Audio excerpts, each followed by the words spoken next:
Good evening.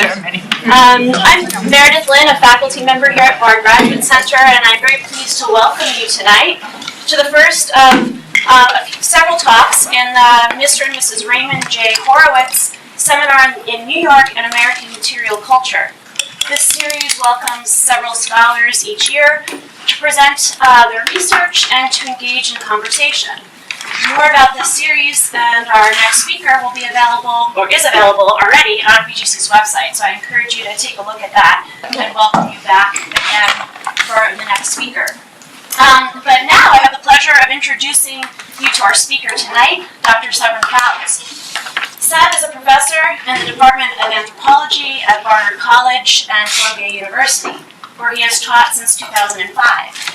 He holds a PhD in anthropology from the University of Michigan and specializes in landscapes, material culture, and social histories of the American Southwest from pre-colonial to modern times. He has directed excavations at a number of sites in New Mexico, ranging from a late Archaic camp to a 14th century village to an 18th through 20th century town plaza, to even a mid-20th century hippie commune.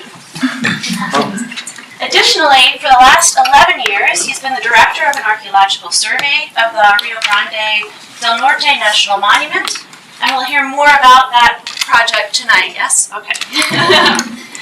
Some of the results of this project are also featured in an episode of a new 4-part film series on PBS titled Native Americans, or Native America.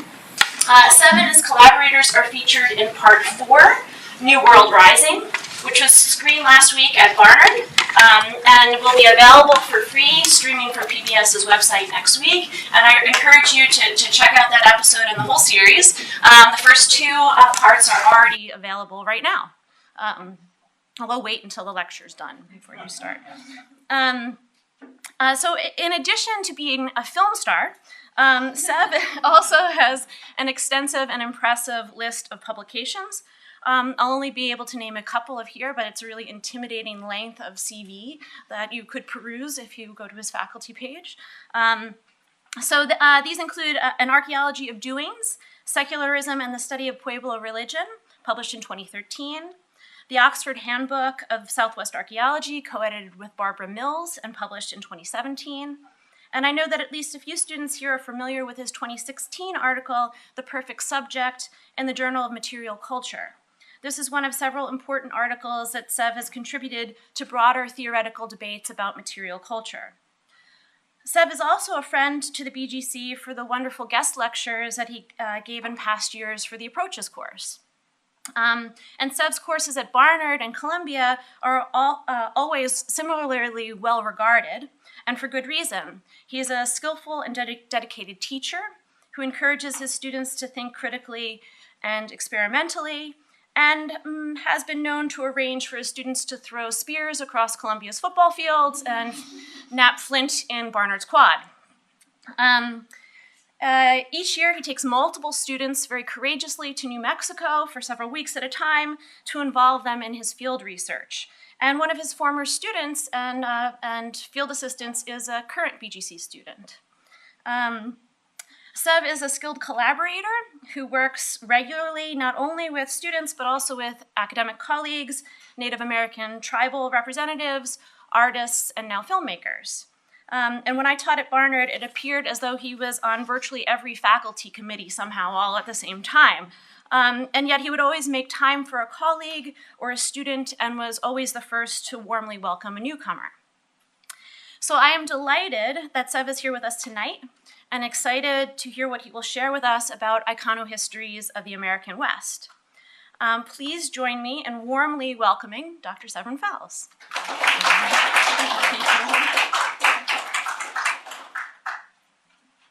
Well, thank you very much, Meredith. That was a great introduction. I'm really pleased to be here. And I'm really pleased to share with all of you tonight some reflections really on the indigenous artistic traditions of the American West, in particular those that developed in northern New Mexico, which, as Meredith indicated, is where my research is based. Now, If you read the materials online, you may have noticed that I offered a pretty sweeping title and abstract. I think I promised to talk about all artistic traditions for the last 5,000 years in the American West. That has less to do with intellectual ambition than it does with my own inability to make a decision about what I wanted to speak about tonight. So I'm still going to offer a kind of deep history, as it were. But I do want to narrow the focus a bit. I want to zoom in on the deep historical development of Pueblo iconography, of ancestral Pueblo iconography. And as such, I'd like to add a subtitle. Let's see if this will work. Good. To Iconohistories of the American West, let me add now, or Images from the Region of the Pueblo Indians Revisited. Now, if you're an art historian, you may have immediately gotten the reference here to a famous lecture of the same title by the German art historian Aby Warburg. For those of you who aren't art historians, let me quickly fill you in on why Warburg's lecture has become so famous and why I think it's worth revisiting tonight. His lecture was delivered in 1923 while Warburg was languishing in a Swiss mental hospital. He was being treated for severe anxiety disorder and obsessive behavior, and he was desperate to get out. Warburg therefore needed to find some way to convince his doctors that he was in fact sane, to put it bluntly. So he decided to dust off a collection of old notes and photographs that he had taken while traveling in the United States amongst the Pueblo communities of New Mexico and Arizona a full 27 years earlier.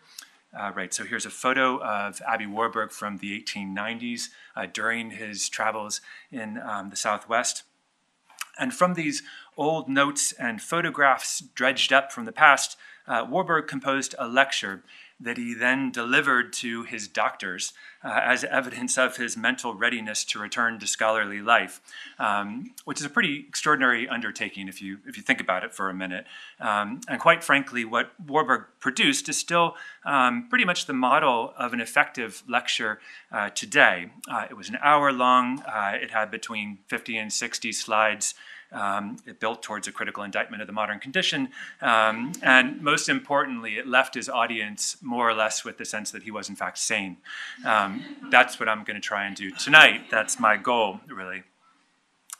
Anyway, here are some of the images that Warburg shared with his audience, all of which date to 1896.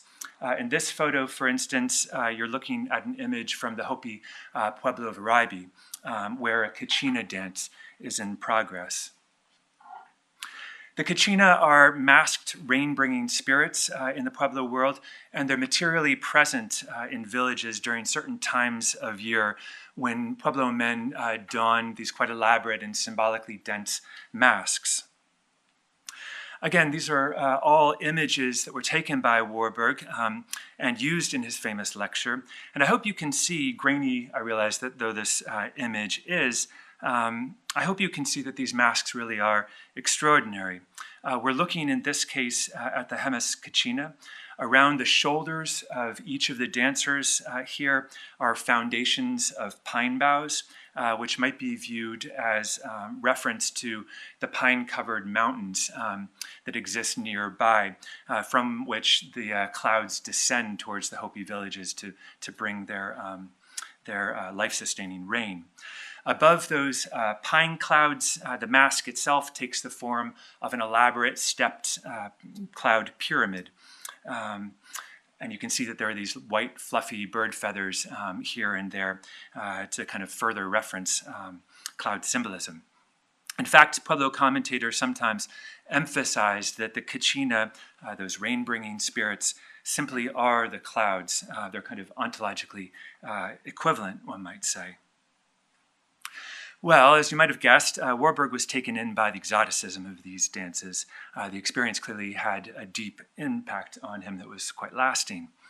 And the lecture that he eventually delivered on this subject decades later was, from one perspective, very much a product of its time, at least insofar as it framed its question in overtly evolutionary terms.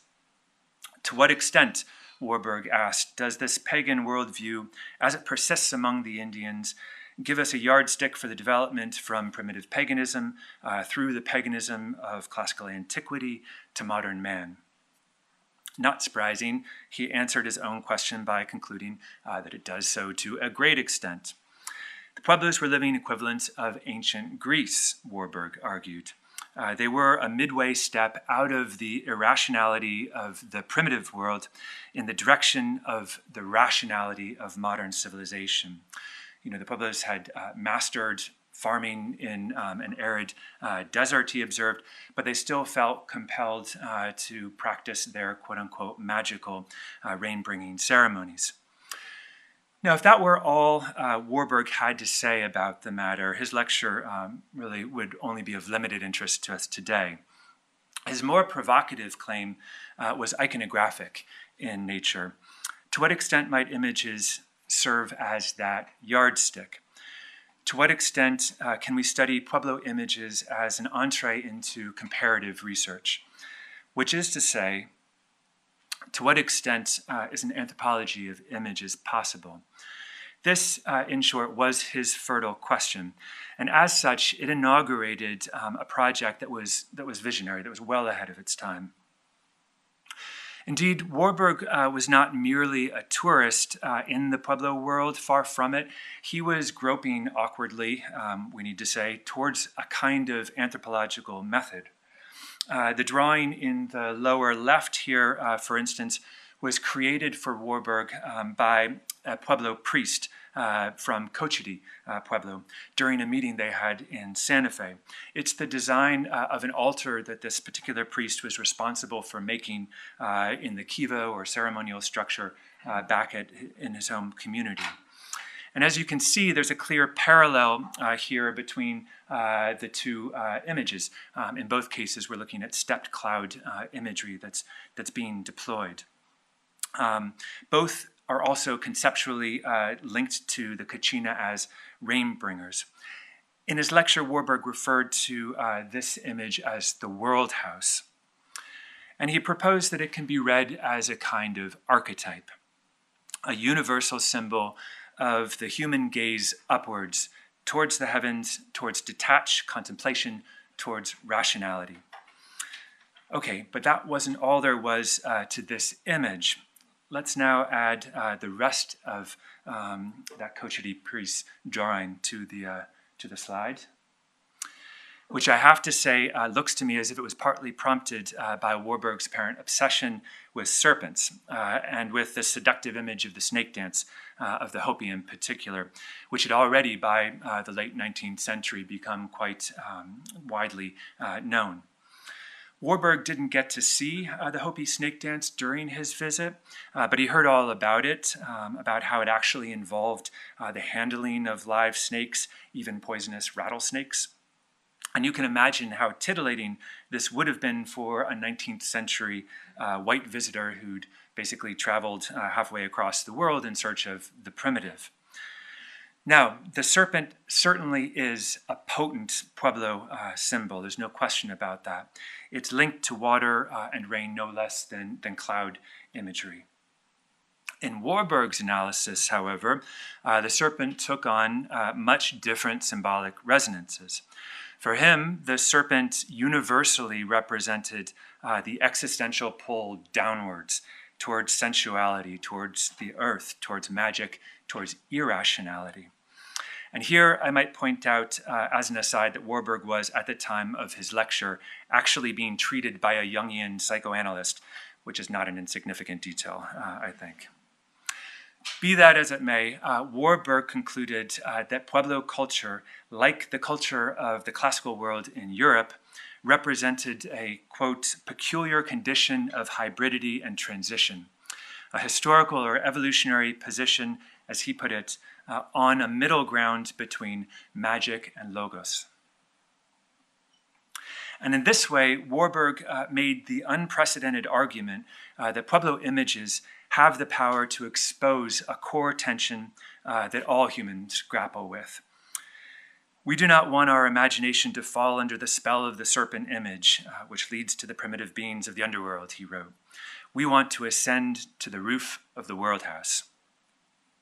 Okay, well, that's laying it on pretty thick.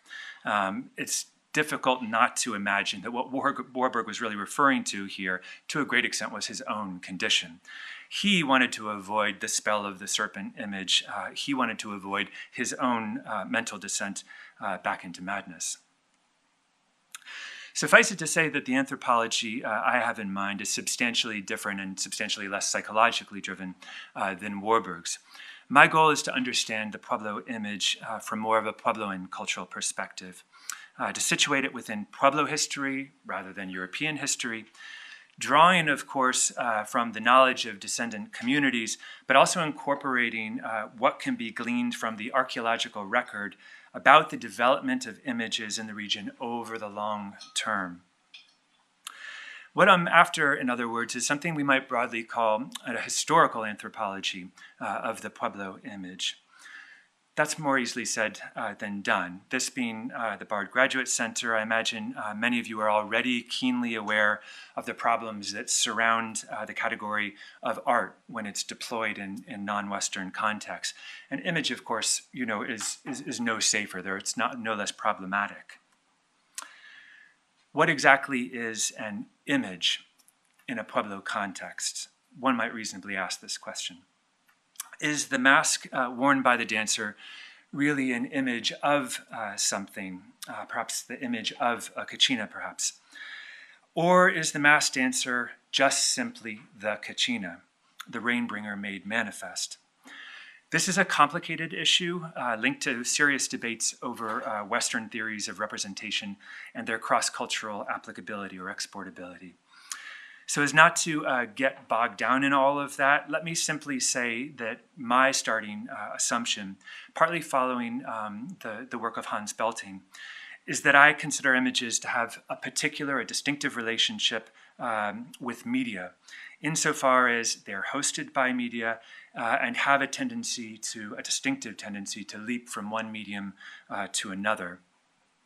In the case of the kachina, then, the fundamental observation that I would make is that there are, of course, kachina comprised of both human and non-human parts. They're the things that, or the agents that Warburg and so many others have seen dancing in Pueblo plazas.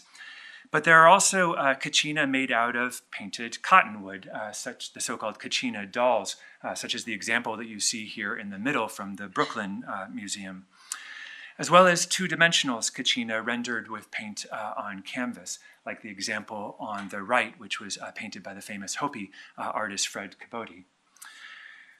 Okay, bearing all this in mind, I take it as axiomatic that the image is precisely that which travels across different media to establish a meaningful connection between them, however else we might want to theorize or think about that connection. So a historical anthropology of images, as I envision it, cannot help but also be a historical anthropology of media. And here I need to immediately point out that not all media have the same analytical possibilities. The sculptural masks worn by dancers, for instance, are perishable, quite perishable.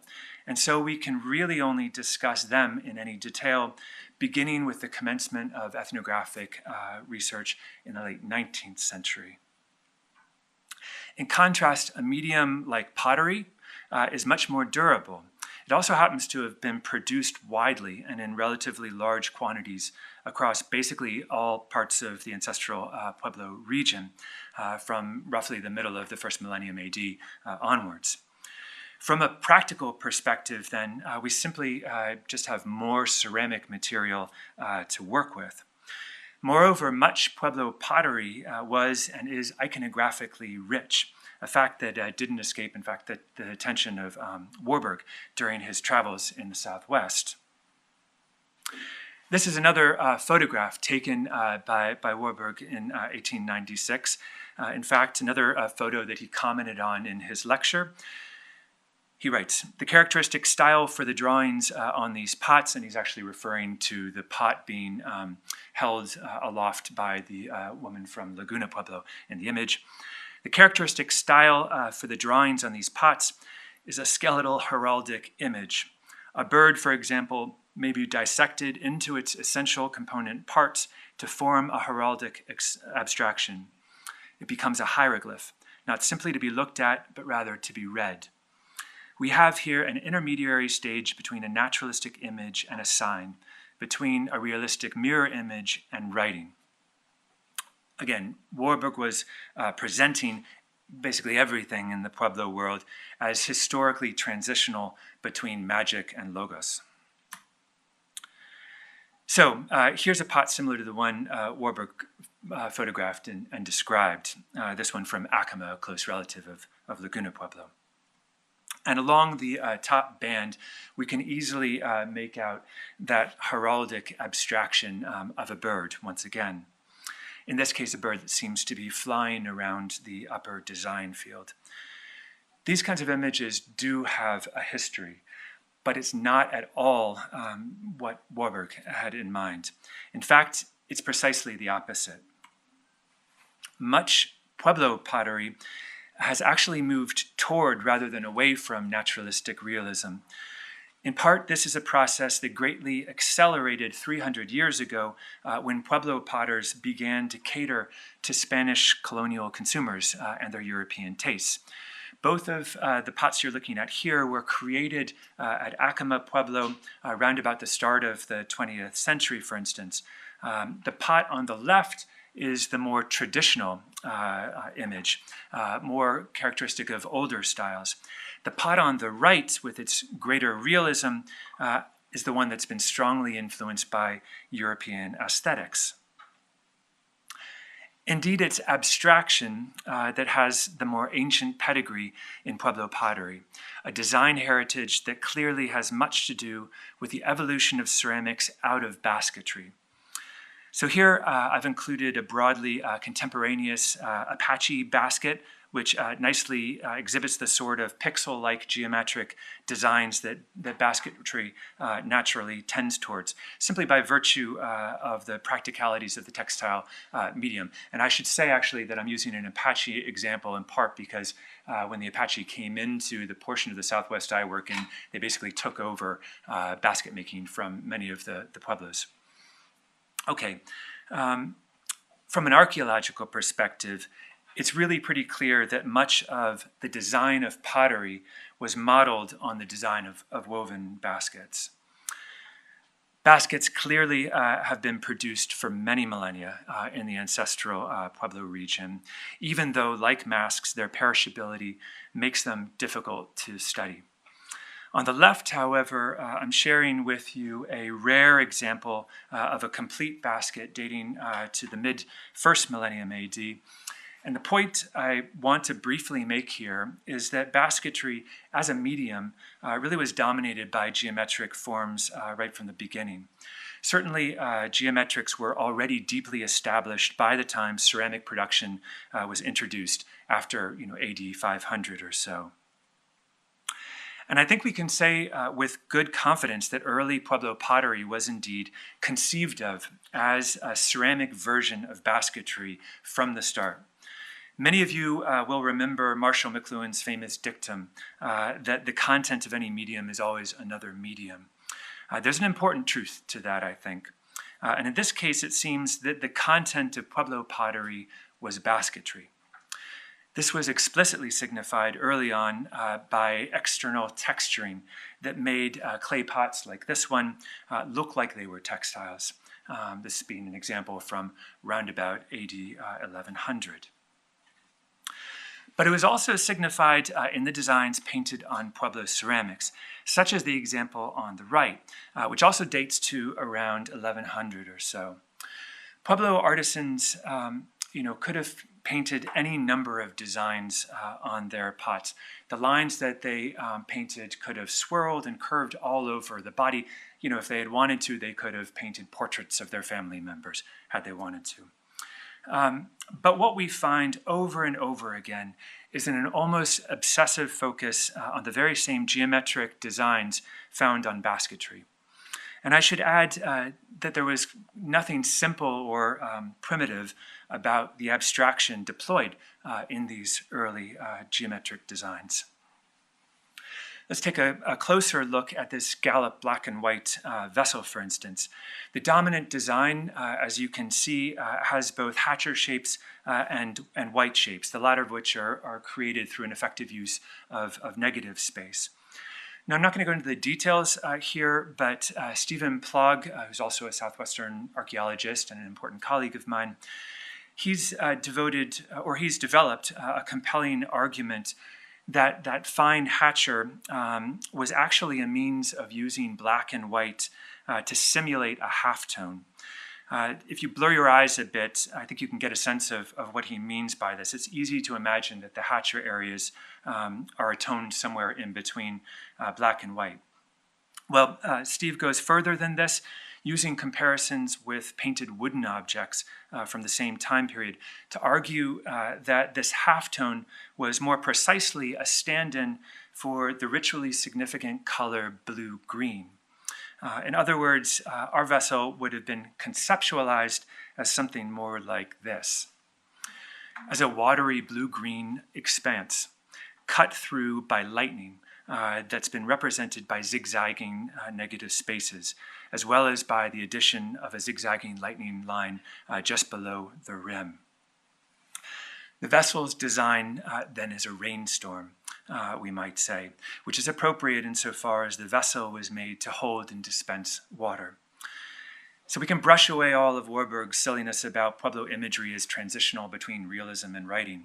A pot like this is simply about rainfall, about vital ecological processes. But I want to return to our initial question, how to undertake a historical anthropology of the Pueblo image. Pottery permits us to extend our studies back about a millennium and a half. And while basketry is more ancient yet, only a handful of examples have survived in the archaeological record during the past 2 millennia or so. Of course, there are a number of other media that we might consult, like notably the murals painted on the walls of Pueblo kivas, for instance. Archaeological excavations have documented a number of kiva murals that are truly fascinating in their complexity, and I'm going to make reference to a few of them in a minute. But from the perspective of deep history, these murals are of limited utility as well, at least insofar as nearly all of the documented examples that we have come from the 15th century or later. So let's put them to the side for now as well. And let's turn instead to consider rock art, which from my perspective truly needs to be the privileged medium of any historical anthropology of the image in the American West. Rock art has been produced as long as humans have been in the New World. Of course, as you all know, it's been produced as long as humans have been humans. And while it can often be difficult to situate chronologically, rock art has the great advantage of preserving very faithfully across the millennia. Certainly in New Mexico, where my research is based, one finds a whole heck of a lot of it, spanning all time periods. So in the time that remains, I'd like to draw you into one corpus of rock art that's been the focus of my own field work. This is the Rio Grande Gorge, just west of Taos in northern New Mexico. And for the past decade, this big rift valley, which extends right up to the border of New Mexico and Colorado, this landscape has been my primary obsession. Each summer, I drag crews of students out into this rugged landscape. 2 of them of whom are here tonight, Emily and Lauren, out there. I drag them out there. I force them to walk across this landscape in absurdly straight lines if we can do it. And we systematically look for and document the many images that were pecked and scratched onto the boulders therein. It's an addictive undertaking, truly. So far, we've documented about 4,500 rock art panels. And together these comprise a robust archive that can be used to study the evolution not just of the Pueblo image, but also the images of Spanish colonists, the Apache, the Ute, the Comanche, and so on. Now I'm going to share with you just 2 small samples of the many panels that have emerged out of this research. First, I'll share with you a sample from the Ancestral Pueblo period, which in this region begins at right about 8950. This was the time when Pueblo farmers first started to occupy the territory in and about the gorge. And then I'm going to conclude with a few panels produced by what were effectively the ancestors of the ancestors of the Pueblo people, namely the so-called Archaic hunters and gatherers who left their own marks on the boulders of the gorge for many millennia, really from the start of the Holocene right up to the 10th century AD, when they finally succumbed to the so-called Neolithic revolution. As we'll see, the images of these early hunters and gatherers were strikingly different than the images of the later Pueblo farmers that we've just been considering. And one of the most interesting questions facing a historical anthropology of the image, I think, is how to understand this transition to settled farming life as an iconographic revolution as well. But let's set that larger question aside for the moment and focus in on some of the Ancestral Pueblo rock art panels in the gorge. This is a panel that we stumbled upon in the course of our surveys that nicely demonstrates, I think, the potential of rock art to speak to a range of iconographic questions. Indeed, the panel incorporates many of the elements we've already encountered in our consideration of other media. At the top there, you can see geometric designs, which seem to have been transferred from basketry not just to ceramics, but also to rock panels. There's bird imagery that might be used to further debunk Warburg's putative history of a transition from iconicity to symbolism. Here, for instance, we find a realistic, more or less realistic bird icon alongside a bird print, the latter of which might more properly be discussed as an indexical signifier of bird, although more on that in just a moment. And now that you all know a little bit about Pueblo imagery, you may have already noticed that the central design is, of course, a watery scene of clouds and lightning, what Warburg referred to, again, as the world house. Here, we might even imagine that the 5 zigzagging lines extending off to the left represent water actually flowing from the clouds.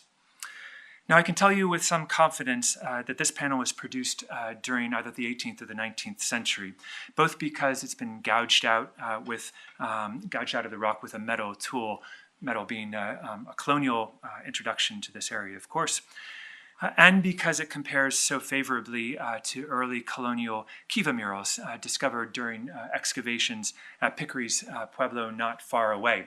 So the lower image here is actually a mural excavated at Pickery's Pueblo. What you're looking at here are some pretty extraordinarily elaborate cloud images, which double as Kachina masks. You can see those goggle eyes of the Kachina sort of staring out at you. And then there's a number of other iconographic elements, all of which are kind of signaling celestial imagery, rainbow, birds, lightning. These are all effectively avatars of the Kachina within Pueblo thought. I want to turn to consider another rock art panel in the gorge, though. This one's a bit earlier than the one we just considered. It probably dates to the 14th or 15th century AD. It was pecked with a stone tool, and it includes an image, in this case, of an actual Kachina mask. I've highlighted that for you over on the left. And I have to say that Abby Warburg surely would have loved this panel.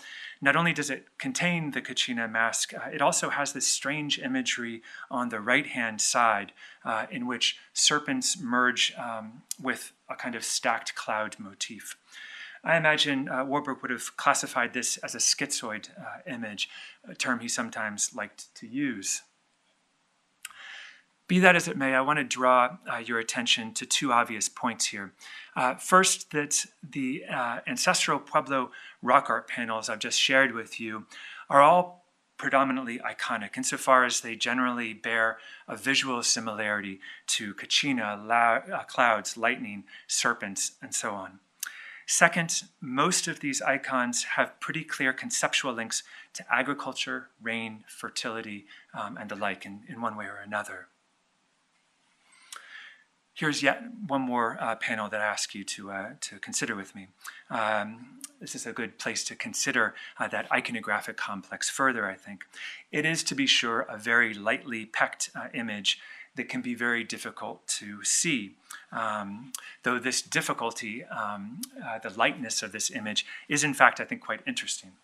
If we zoom in a bit, we begin to make out the stippled imagery. Perhaps you can see the bird on the left, for example.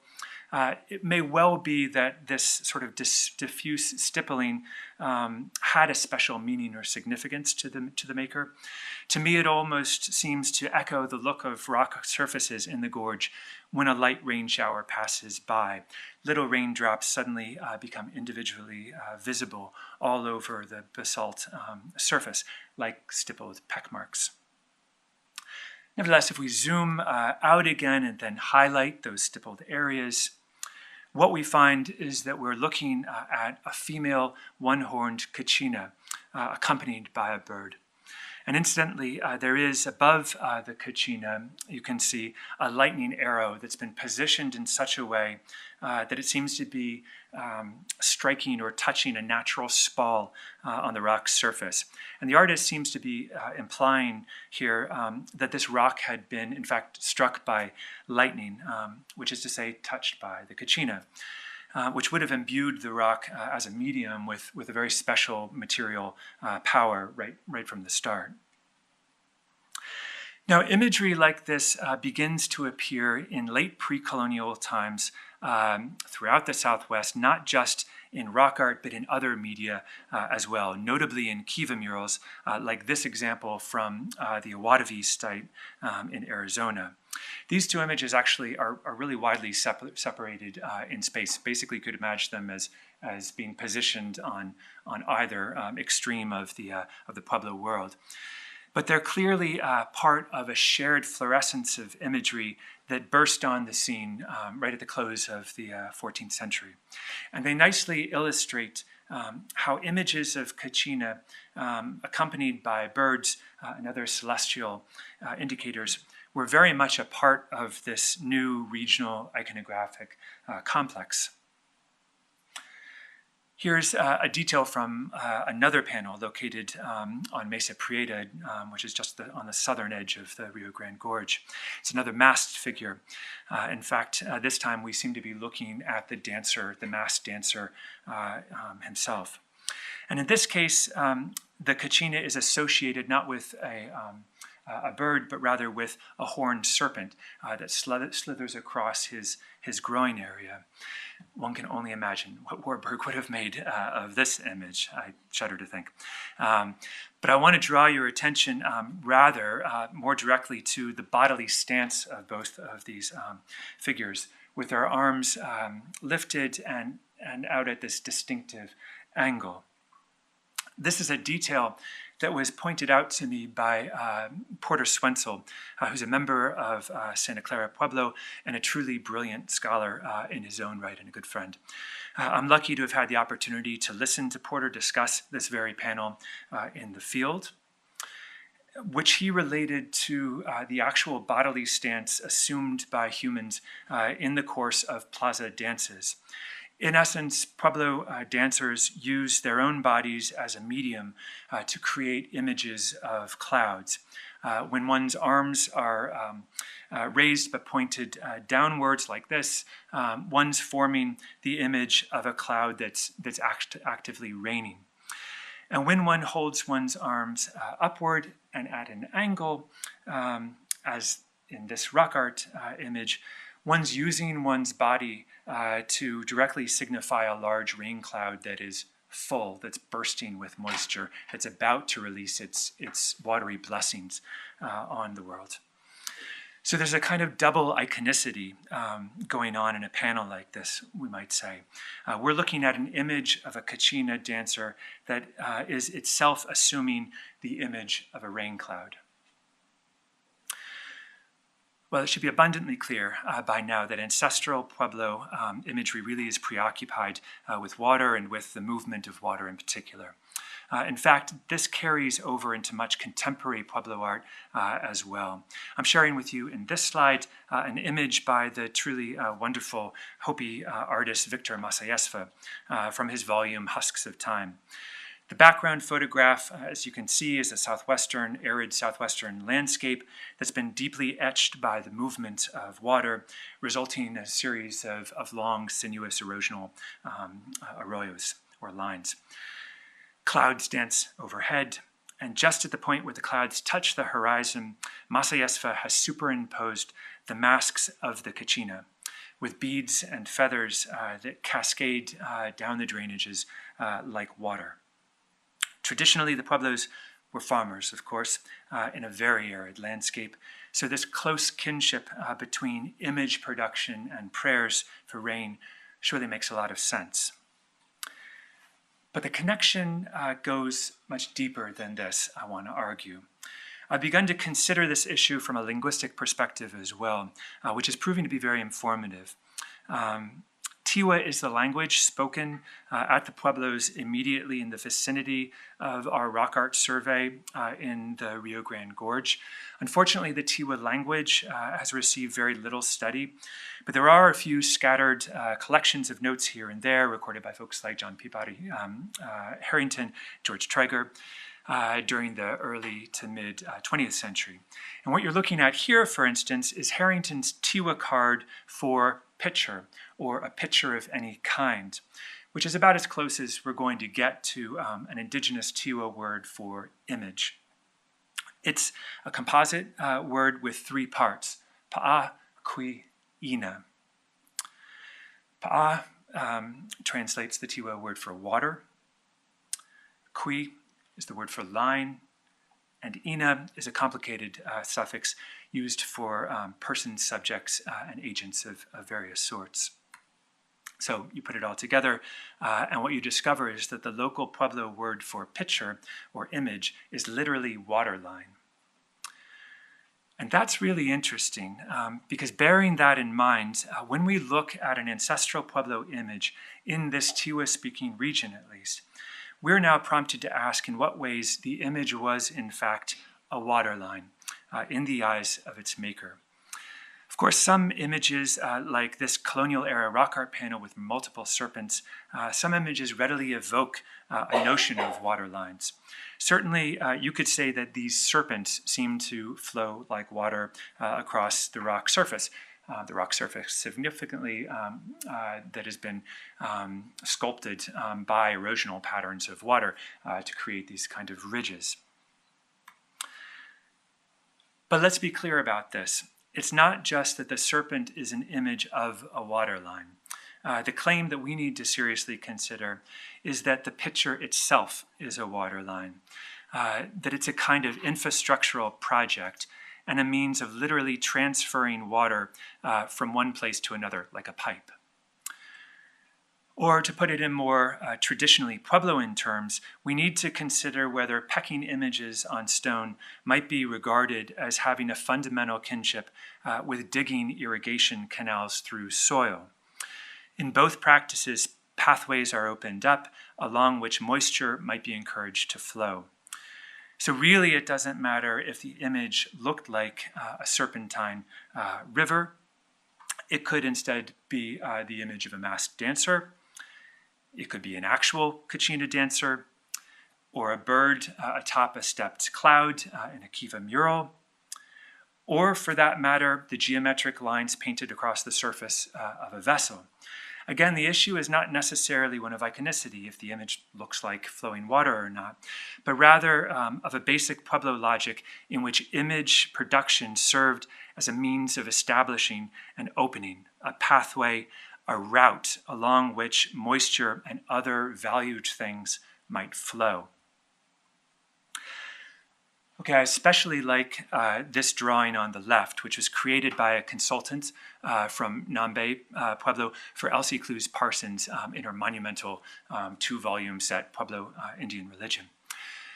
From one perspective, we can imagine that the woman in the drawing is engaged in an act of image production, insofar as she's drawing a line on the ground with her cornmeal.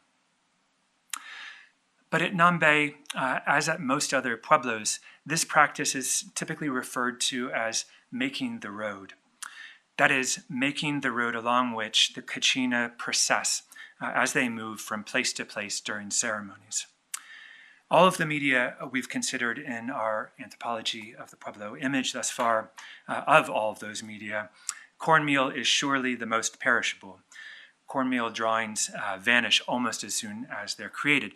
Nevertheless, they provide particularly clear insight into the deeper logic of Pueblo image production. For here we see the Kachina, the rain cloud, in other words, being literally led or directed into the community by the drawn line. There's still much more to say about all of this. Nevertheless, I don't think it's premature to draw some tentative conclusions.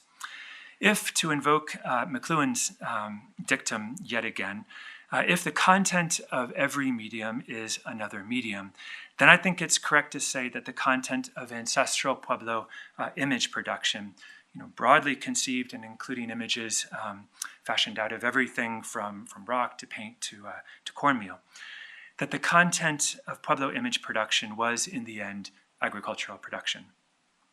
Making images was an alternative medium for watering one's fields, just as pottery was an alternative medium for making baskets. Another way of putting it would be to emphasize that Ancestral Pueblo images were a kind of infrastructure. And what I'm going to refer to as an infrastructural model of the Pueblo image, we might include three core propositions. First, aesthetics was agricultural. Second, drawing was a kind of irrigation. And third, icons were, in effect, water lines. Again, there's much more to say about each of these propositions.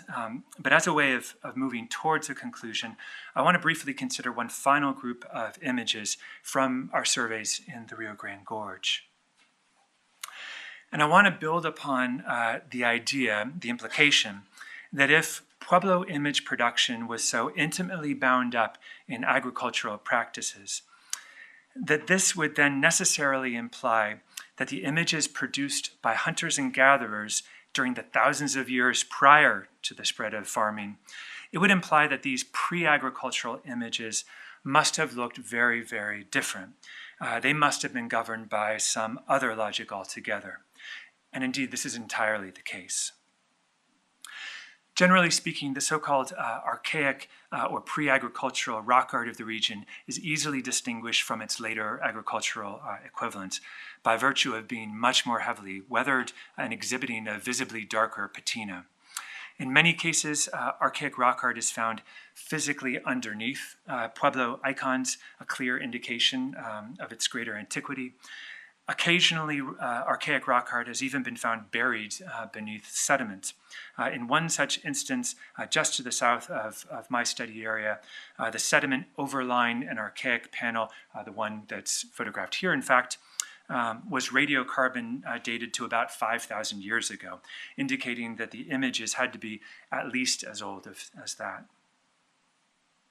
Now, in my own studies, my survey crews and I have documented a tremendous corpus of pre-Pueblo, which is to say pre-agricultural rock art in the gorge. And all of it is quite unlike the Pueblo imagery we've just considered. This slide gives you a sense of this. It's a classic example of an archaic panel. It's a boulder that's covered with deeply pecked hoofprints, probably of a mountain sheep or elk. Here's another slightly clearer example, which I've also highlighted for you. You can see here that there are two quadruped hoofprints as well as a bird print. These sorts of panels are found everywhere in the gorge, and they of course speak to a world that was organized around hunting game rather than growing corn. Indeed, we can safely assume that the artists who made these images would have spent at least as much time tracking animals as the Pueblo people spent tending to their fields. But there's much more to the contrast than just this, much more than just a kind of hunting versus farming focus. Whereas ancestral Pueblo rock art, as we've seen, was dominated by bodies, by clearly iconic forms of masks, serpents, and so on that looked like what they represented. the archaic imagery of the gorge effectively lacked legible bodies altogether. One finds in some cases just enigmatic dots and squiggles and meandering lines, pectoglyphs that don't immediately look like anything in particular. It's hard to get these sorts of images to signify in that sense. In fact, the closest one gets to an icon is the hoofprint itself, or the animal track, that looks like the same sorts of prints found on the ground throughout the gorge. And just to be clear, that's a hoofprint that is actually in the soil on the right there for comparison. Now, animal tracks are far and away the dominant content of archaic rock art, which is to say that for thousands of years prior to the emergence of agriculture, rock artists were largely preoccupied with mimetically reproducing natural signs created by animals. If there's a prototype for the archaic image, in other words, it's surely the prints made by non-human hooves in the medium of wet earth. And here, let me emphasize what I find really to be most remarkable about this imagery. This is really about animals, right? But it doesn't ever depict the animal itself. Animal bodies are absent for thousands of years in this imagery. Actually, human forms' bodies are absent as well, for that matter. Again, for thousands of years, hunters and gatherers traversing the gorge reproduced traces of animal passage rather than the animals themselves. From the perspective of a historical anthropology, then, I think my image is messed up. Sorry about that. From the perspective of a historical anthropology, then, we're really dealing with a revolution, a profound shift in the iconography. So just a few more examples of archaic rock art to clarify this last point then. Here we see a rock face that, again, to the untrained eye, might be of little interest until the pecked marks are highlighted, and we realize that what we're looking at is, in fact, a progression of very old and heavily repatinated small dots that curve around and seem to resolve into a solid line. But as we look yet closer still, we discover that all those little peck dots are, in fact, tiny animal hoofprints, which leads us to conclude that this initially enigmatic image is perhaps best understood as a kind of game trail. And another example from the archaic rock art in the gorge. This is a fairly large boulder. Once again, I wouldn't be surprised if you're completely unable to see the pecked images on its surface. And you know what? I'm going to stop for a minute because my computer says it's running out of power, which makes me think that this isn't plugged in. Apologize. Give me just one moment to plug this in. Down here.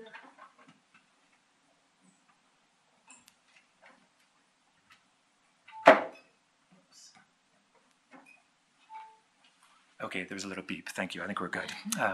Right, so let's return to this image, if you will, with me. This is another example of rock art, archaic rock art in the region. It's a fairly large boulder. I forgive you if you can't see anything of significance on it until I highlight the pecked marks for you, at which point I think you can see that, in fact, there is a long line of dots that's circling around on the high points or the ridges of the rock surface. And in the lower right-hand portion of the panel, these dots grow larger, as if being magnified, and they assume the familiar form of our hoofprints. We can zoom in to see this more clearly. It's not hard to imagine that what the archaic artist has chosen to create is a kind of animal landscape, the sort of landscape that he or she was no doubt very accustomed to scrutinizing and reading as part of the hunt. Indeed, one doesn't need to spend much time at all hiking around New Mexico to figure out what's being referenced here. Mountain sheep, deer, elk, and other mammals leave discrete hoofprints in the gorge. And as they repeatedly move across the landscape, those hoofprints inscribe quite clear game trails. They make lines of their own. These ultimately become pathways. which contain a great deal of information, not only about how best to maneuver through the landscape, but also about what animals have been passing by recently. In fact, it's not just the hoof prints that contain information for the hunter. Game trails are often dotted with scat as well, which is a gold mine of vital information about what species passed by, how long ago, and what the animal had been eating, its health, and on and on. And just to really send that point home, I've highlighted the mountain sheep scat in this photograph, which is useful, I think, for helping us appreciate how seasoned hunters would have perceived the landscape, closely attuned as they would have been to the natural signs like these dots of scat along a game trail. It's this mode of perception that seems so central to much of the archaic rock art in the gorge, which again and again presents us with lines and dots that would otherwise be very difficult to explain. Now, archaic rock art really deserves an entire lecture unto itself, but I've included it here to make two final points. First, the Pueblo imagery that we've examined this evening really was the result of an iconographic revolution that was closely linked to the shift towards life in settled farming villages and away from the mobile hunting and gathering that had characterized the region for thousands of years.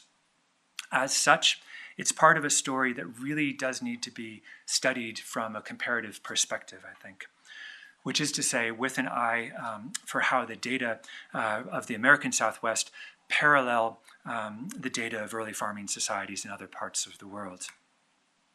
The second point I want to make is more specific and more in line with the historical anthropology of images I'd like to see us develop. However much we might draw a line of contrast between Pueblo images and their preceding archaic images, between, say, the iconicity of the one and the indexicality of the other, the fact that they are both part of a common historical sequence also demands that we attend to the similarities, or rather to the way that images of one era inevitably build on the images of the preceding era. To what extent, we might ask, was the logic of the waterline in Pueblo image production a long-term reworking of the logic of the animal line or game trail that so preoccupied earlier archaic peoples? To what extent did the one serve as the foundation for the other? In other words, over the course of the evolution of indigenous thought and practice in the region. This is the core historical question that I'm in the midst of grappling with at the moment. For the time being, however, I hope we can at least mark the progress we've made since Warburg's initial commentary on the subject. Indeed, if I could write a letter across the ages and send it back to Warburg as he prepared his own lecture notes from that infamous sanatorium in 1923, if I could send him a letter, it would go something like this. Dear Abby, I would write in it. I'm offering you a Dear Abby letter to conclude with.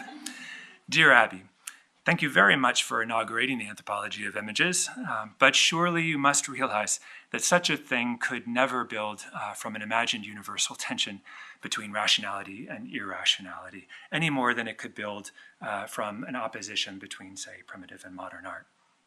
If we are to indeed undertake an anthropology of images, let alone if we aspire towards a historical anthropology of images, then this must still be an anthropology that seeks to understand alternative rationalities by rigorously situating images within their wider social milieu, which is to say within their cultural and historical context.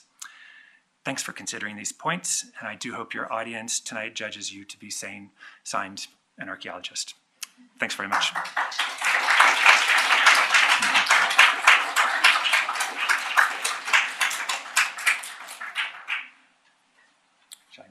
And now we have time for questions. So thank you very much for this wonderfully crafted talk. And would you like to field your own questions? Sure. Okay. Hi, thanks. That was great. I just have a really basic question. And so the medium that they used for the rock art is it different in the archaic and the ancestral? There's no medium. It's just incising the rock or pecking? Well, the rock is the medium, of course. I mean, you could add into that the tools that were used to produce. I mean, all of this is has some influence. The medium affects the image in a certain way, and that I would include the tools, therefore, in the larger medium. No, it's the same. There's the addition in late Puebloan times during the colonial era of metal tools, which altered the way images could be produced. But what I think is really cool about rock art is that, graffiti artists are out there manipulating stone surfaces today. Every ethnic group that was present in the history of this area did something with rock, and so it provides a really privileged medium for thinking about the deep history of the image. It's precisely the same rocks all throughout time. Yeah. Thank you. Yes. You spoke of the contrast between what you're calling the Archaic and the Pueblo. Is there evidence for continuity of genetic stock? Are these the same people, or is there an invasion, a whatever? Yeah, there are two answers to that, actually. I mean, there's the macro southwestern example, or answer rather. The Archaic lasts for thousands of years. At one point, everyone in the Southwest was a hunter-gatherer that we label Archaic. That's a real catch-all kind of phrase. And then, folks became Puebloan. And there undoubtedly, was in most regions a degree of genetic consistency throughout. Archaic hunter and gatherers became Pueblo farmers in some regions. That's not to say that once some archaic hunters became Pueblo farmers, that they didn't then colonize other hunting and gathering areas. And indeed, the landscape that I work in up in north central New Mexico, that is characterized by what some call the latest Archaic. It was one of the last refuges of the hunter-gatherers. So there, I really do think it was farmers coming in and displacing the hunters and the foragers, the hunters and gatherers. But in the grand sweep of Pueblo, I'm trying to sort of cast a wider net here. And in the grand sweep of southwestern iconography, the Archaic people became the Pueblo people. Sure. I do have another question, Yeah. and it's more technical. When you take these photographs, do you use any enhancement of them through infrared, through thermal imaging, to help you see what you think you see? Yeah, people do. I'm not a photographer, and I've actually not found that I've needed to do anything more than, and this is significant, look at the images in lots of different kinds of lighting. I have one colleague who collaborates on this project. There's actually 4 of us who are writing deep history of the image based on this archive that we've compiled or whatnot. Benjamin Alberti, Daryl Wilkinson, and Lindsay Montgomery.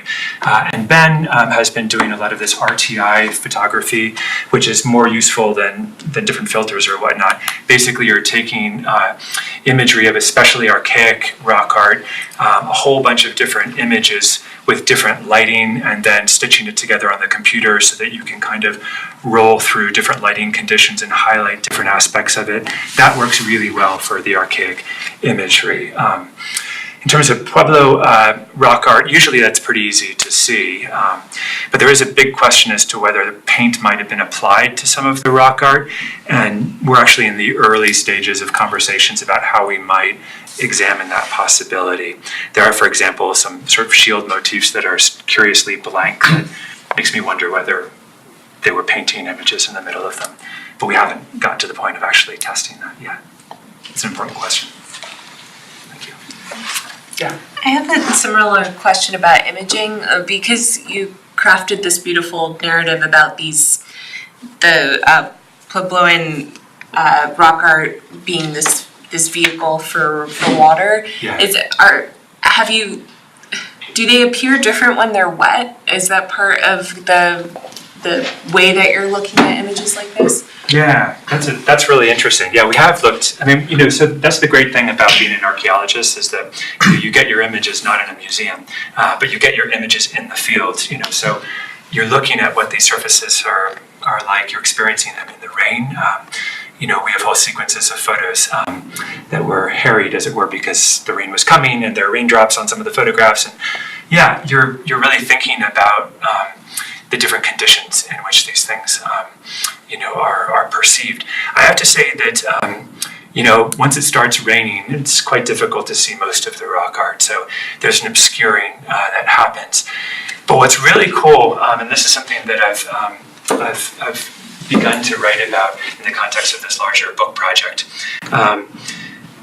When you're in the field and when it's not raining but the clouds have rolled in, frequently that is the ideal time to see the images. And I really think that was significant from a phenomenological kind of perspective. When the clouds are present, and the clouds are the Kachina. At Taos Pueblo, when the clouds roll in, they say, oh, the cloud boys are coming, the Kachina are coming. When the clouds are present, images appear. That really is the case when you're out in the field. Light slanted at a weird angle, you can't see it. Nice, diffuse, cloudy light, the images come out. It's the Kachina revealing those images. This is all speculation, but when you're out in the field, over and over and over again, those are the kind of experiences that feel like they're very meaningful. Yeah. Thanks, Ev, for a very eminently sane talk. So you know, I have two questions. One, I'm really compelled by the shift that you're documenting. I have a question about the indexical status of the animal tracks, and that has to do with whether you and your team think that they were meant to depict the actual tracks of actual animals, or whether there's a kind of question of scale involved. Are they maps of tracks at a smaller scale? Are they representing larger pieces of actual territory? Or are they invoking the nature of their game, the nature of their task, which is the kinds of paths that they might be following otherwise in nature? And depending on the answer to that, might they be kind of icons masquerading as indexes? I guess it's a question about the nature of their representational capacity, which also would speak to your wariness about drawing a real hard and fast line between indexicality and iconicity. Obviously this is a fool's errand if one tries to parse it too much or whatever. I do think it's really significant that they didn't draw or peck a picture of a deer. So let's just begin with that, and let's actually underscore that. Thousands of years of non-depiction of bodies. I still don't know how to think about that. That's like the big thing that keeps me awake at night. Like, why didn't they do? They hunt all day long. Not all day long, obviously. But that's such a perplexing question for me. It's so interesting. Okay, back to the first part of your question on what's going on here.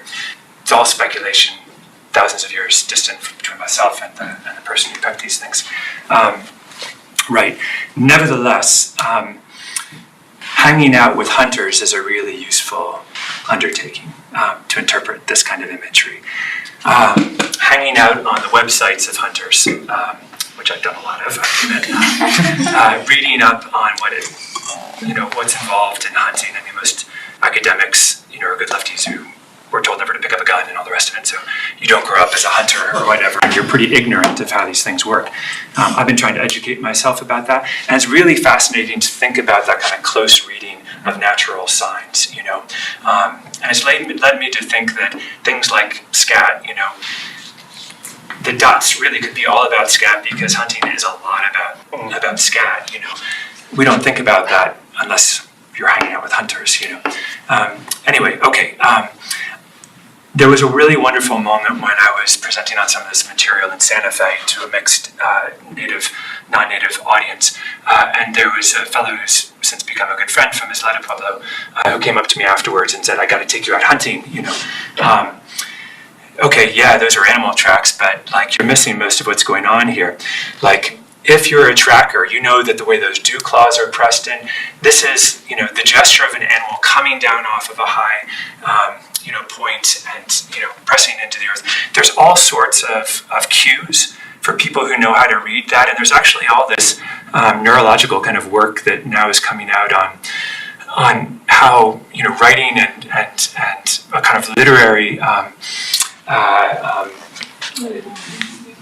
sort of sensibility has sort of supplanted and overwritten, what would have been a profoundly well-developed literacy in natural science, that you can't actually be literate in a bookish sense and literate in a natural science sense, that they occupy the same part of the brain. It's really interesting. Anyway, this guy's a hunter, and he's like, there's much more going on here. That kind of is what led me down this path, I have to say. And I do think that there is a way in which this imagery was creating a landscape that had knowledge embedded within it. So I think, like, if you're going out and you're walking and traversing a landscape, and you've traversed thousands of miles over the course of the year, as it seems like some of these hunter-gatherers might have, that you're reading the science on the ground, but you're also reading, a kind of, in a very sense of being literate in this language, you're reading, the information that's been left for you by your predecessors. So I think it's about making a knowledgeable landscape. I have to say, there's also a way of thinking about this that's very parallel to Pueblo water roads, water lines, and that has to do with the kind of game, the creation of trails that the game can follow, so that they can emerge from the underworld. And there's actually a lot going on in Pueblo, thought and storytelling about the emergence of game, and the opening up of pathways for game to emerge. So we could also read this as a kind of game line that was anticipatory, in the same way that the water lines were anticipating the arrival of moisture. The map thing, I hold back from that, because maps are so, much our own way of thinking about this kind of imagery. So I tend not to use the language of mapping. Can I ask you just a follow-up question? This one is a little more orthogonal to your main point, Sure. and that's back to the sort of question of multiple media. Yeah. And can you talk a little bit more about the ways in which the different media that you sort of typologized for us have unique, potentially, or do they, I guess is my question, have unique capacities or affordances for instantiating Kachina? Or are they all kinds of equivalent means, not of visual representation exactly, but of kind of instantiation? Or do the different media afford particular kinds of work vis-a-vis Kachina or clouds, or that are media specific? I think that there are some really big differences. I mean, paint begins wet, and so there's the whole way in which the image is produced through the application of a moist substance. I think that's really significant. So the paint that's applied to the Kachina mask, that's moisture that's being put on the Kachina mask, and we shouldn't forget that part of the construction of the image. That's very different than the pecking of the rock surface. Now, that said, the rock surface happens to be outside in the midst of the landscape where water runs down it. And I've even been, actually, Porter Swensel, this fellow who I referenced in the talk, he and I spent a fair amount of time at one site where it's really fascinating. There were these pecked lines that go all the way across a horizontal surface over a big, long expanse. And the only thing that makes sense is if rain was being directed quite literally by these pecked lines. They were irrigation canals in miniature. So, you can't do that with a Kiva mural. You can't do that with a Kachina mask. I think that there are ways in which each medium brings something different, to this prayer for moisture, which is just so central to so much of it. Thanks. Yeah. Sorry. Yeah, thanks, Seth. That's wonderful. So I just wanted to come back to this question Aaron raised around the sort of iconic indexicality of the trace. Yeah. And I'm just thinking about those hoof prints, which testify to presence, right? In many ways, Yeah. they're about that sort of site of touch, right? Of prints on the landscape. But what struck me with the instances that you showed was that they don't look like deer tracks. They look like prints that are sort of abstracted out of deer tracks and arranged in a kind of linear feature, in the sense that that one's not linear, but the other ones that you showed, when you're tracking an animal, there's a lot of information in the arrangement of the prints. Yeah. Whether it's walking, whether it's running, Yeah. and that's not something that they seem to be paying attention to it, at least in the instances that you showed. It seems that the linearity seems to be very important, the placing of tracks one in front of the other, which is not at all what you would find in the landscape. So I'm just wondering if that's correct. It varies. And if you've I'm giving you, of course, a small sample of these, so I don't want to misrepresent the diversity here. I mean, in part, what you're seeing is me trying to pivot from animal tracks back towards lines. So you're getting a lot of lines of tracks. There's all sorts of diversity out there, there are whole rock surfaces in which it's really hard to suss out a directionality, in fact, to the prints, so it's very nonlinear. Now, of course, we're dealing with rock art that could have been produced at different times over thousands of years. So it's and I can't distinguish when we're dealing with something that's 3,000 versus 4,000 years old. I cannot tell usually. Now that lichens grown in it, it's very difficult to actually see the hand of the artist in many of these cases, like for example here. But no, I don't. I think it would be wrong to sort of say that they're specifically going for lines of print in some stylized manner. Some of them really do look like hoof prints, on the ground. Others, are more stylized. Significantly, they're miniaturized. I mean, the first thing to say is that scale. There's a difference between these are realistic size prints on the left. There are others that are miniaturized for particular purposes, So scale is the first thing that, changes it from being, a faithful representation of what the animal did to something else, Yeah, that's wonderful. So they're really playing with that, the kind of indexicality and the iconicity. They're really and this is the hard thing, though. It's like, when you're dealing with, we're literally talking about like 8,000 years of image production, and we're treating it all as one thing. So who's to say that there weren't, real traditions within that were kind of doing one thing, and then another group of people who's doing another thing. They're all hunters and gatherers. They're all doing stuff that's remarkably similar. It's like the European Paleolithic, there's like crazy continuity. But again, we just have to grasp it at the bigger picture patterns here, I think. But just in general, with both the pre-agricultural and the agricultural, the archaic and the post-revolution imagery you showed, what comes out is really a strong sense of, you called it infrastructural, maybe efficacy. There is a sense of trying to intervene. When I think of rock art, I'm sort of aware of in Central Asia, where there is an attempt to depict maybe there's a cosmic distinction between herbivores and carnivores, and it's tempting to say that this is somehow human relationships in the mirror of animal relationships, so much more something what we would think of a mimetic depiction of the world. And I think in both traditions you showed us, this is, as far as I understand, really not present, right? There's much more. What's not present? That it is predators. A mimetic mirror of the world. It is clearly a lot more to do with trying to affect something through marks and any inscriptions. Markings. Absolutely, I would agree with that. Yeah. I mean, so they're very selective in what animal tracks they depict, right? These are they are the species that they were pursuing this game, which is different than hunter-gatherer rock art in other parts of the world. Sometimes,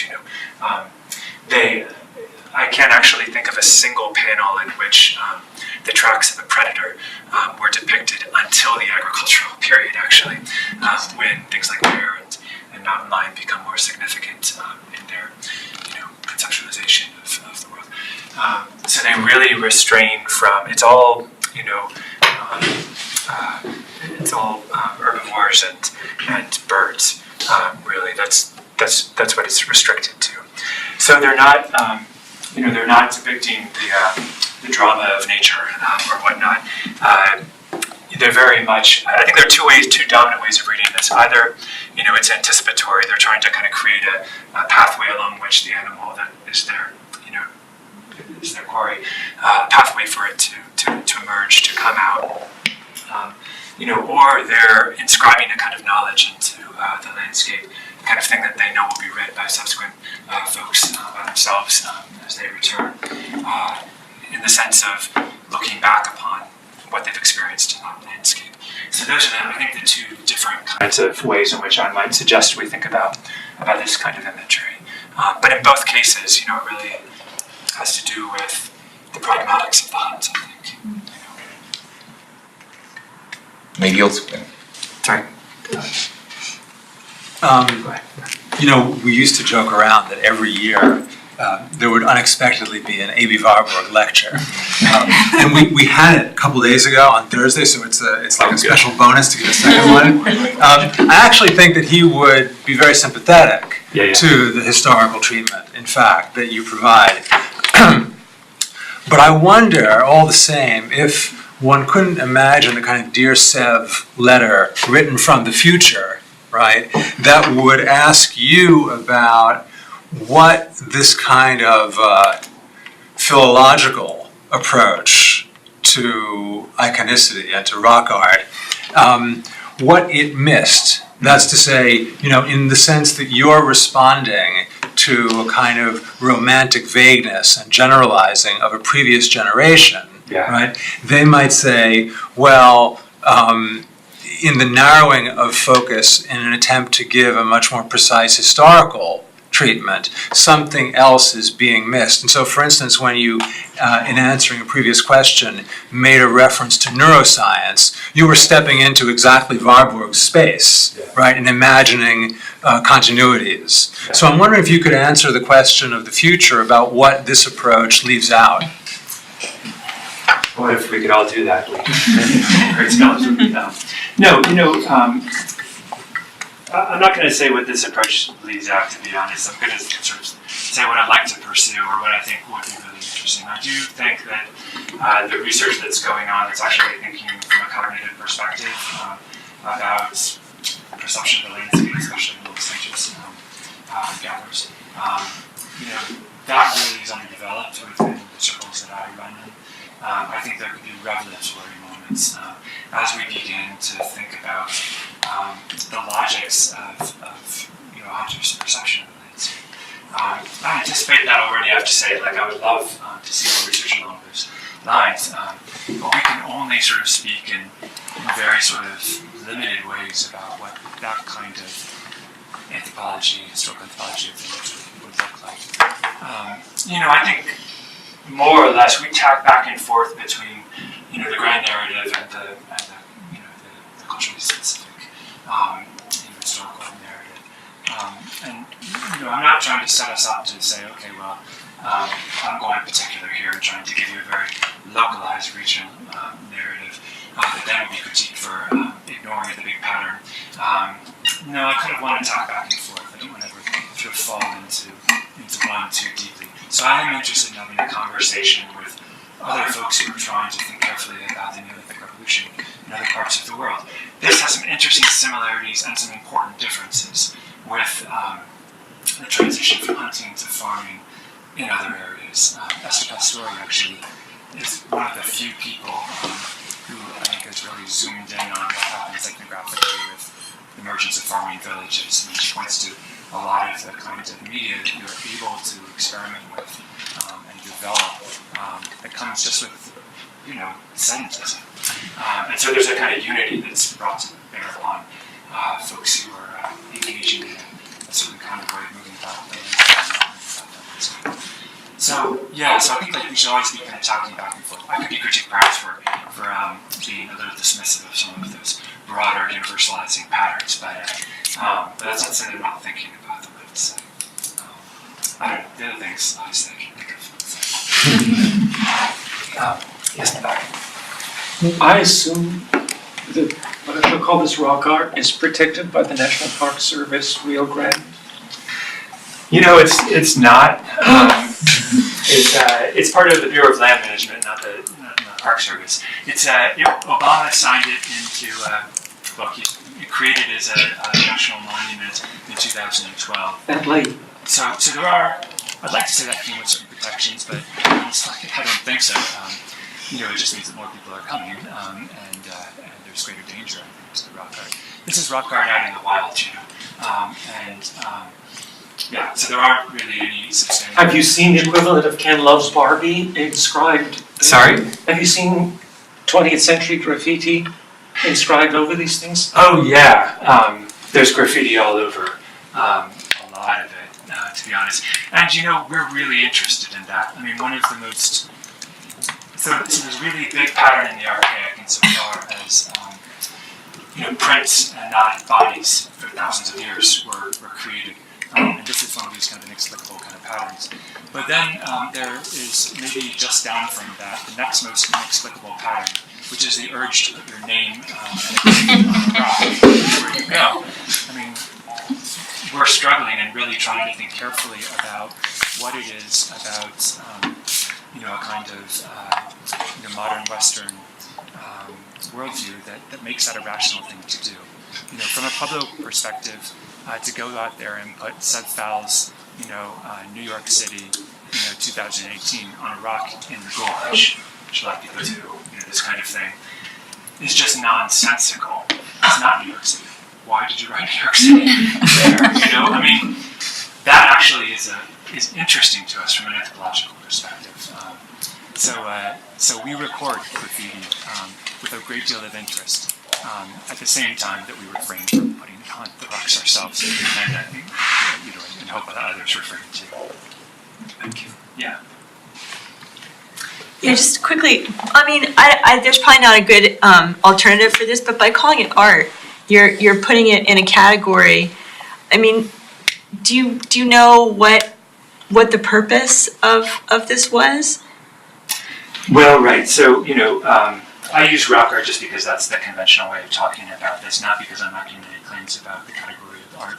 You'll see that image is the term that I use, and I do think that softens things a bit to use image rather than art. But I've been in many conversations where archaeologists are bringing their hands over art, and I don't bring my hands over it that much, to be honest. I don't worry about it that much. I'm actually more worried about the translation of other terms that come with greater stigma attached. I mean, the Pueblos have art, good for them. We place a high value on that. I'm much more of a critic of saying, for example, that this imagery is religious, because that I regard as kind of placing non-Western peoples in a particular kind of pre-modern, pre-secular, pre-rational place. So I'm critical that I've written at length about the problems inherent in the category of religion. I don't have the same issue with art, even though there's no question that this is not like MoMA or whatever. You're not sort of sitting around looking at these images and having wine and talking about it some years ago. So it's not art in that strict sense, of course. Yeah. But I mean, can you say anything just very speculatively about if there are animal tracks and if they're miniaturized, are they leaving traces for somebody else to understand the area? I mean, in terms of just some kind of function? Yeah. So I've actually spent a lot of time with Native folks who are descendant from the folks who created this imagery. I've spent a lot of time in the field hanging out around rock art with them. And they're super interested in it. They learn from it. They think with it. And some of the most revelatory moments for me have come through what's really the dominant research that I'm doing right now, which is on Comanche iconography. I've had whole, busloads of elders coming out to talk about the imagery with me. And, what you do is sit around and tell stories. You read the imagery, you develop narratives around it, and you place make. You establish